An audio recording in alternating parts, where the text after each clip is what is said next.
महाराष्ट्रामध्ये एकीकडे नगरपालिका आणि नगरपंचायतींच्या निवडणुकांचा प्रचार शिगेला पोहोचलाय। काही दिवसच राहिलेले आहेत। 2 तारखेला मतदान होणार आहे। त्यामुळे अगदी 3-4 दिवस हातात शिल्लक राहिलेले असल्यामुळे प्रचाराचा शेवटचा टप्पा सुरू आहे। प्रचार अगदी जोरदार सुरू आहे। हे सगळं एकीकडे होत असताना दुसरीकडे महायुतीमध्ये वादाच्या फटाक्यांची जणू काही माळ लागली आहे। महायुतीतल्या 3ही पक्षांच्या नेत्यांमध्ये रोज कोणत्या ना कोणत्या कारणावरून वाद होत आहेत। बरं, हे वाद स्थानिक मुद्द्यांपुरते मर्यादित असते तर स्थानिक निवडणुका म्हणून त्याकडे दुर्लक्ष करताही आलं असतं, पण तसं नाहीये। आधी पक्षप्रवेशावरून शिवसेना आणि भाजपमध्ये वाद झाला। तो वाद कल्याण डोंबिवलीपासून वाया मंत्रालय असा फिरत थेट दिल्लीमध्ये जाऊन पोहोचला। मग तिकडेच तो शांत झाला।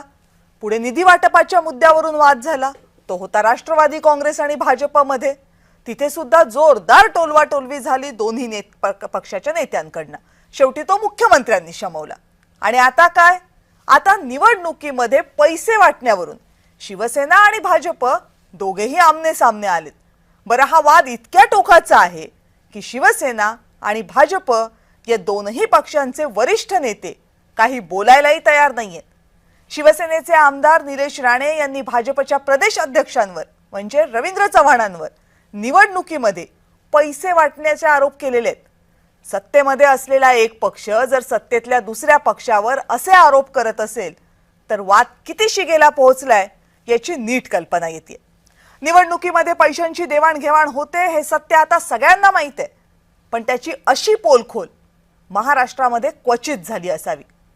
सत्ताधाऱ्यांनीच केलेली पोलखोल जर सत्ताधाऱ्यांचीच अडचण बनणार असेल तर आता वादाच्या या ठिणग्या आरोप प्रत्यारोपांच्या पलीकडे जाऊन कायद्याच्या कक्षेत आल्यात। आता हा मुद्दा फक्त शिवसेना विरुद्ध भाजप किंवा निलेश राणे विरुद्ध रवींद्र चव्हाण एवढाच मर्यादित राहिलेला नाहीये।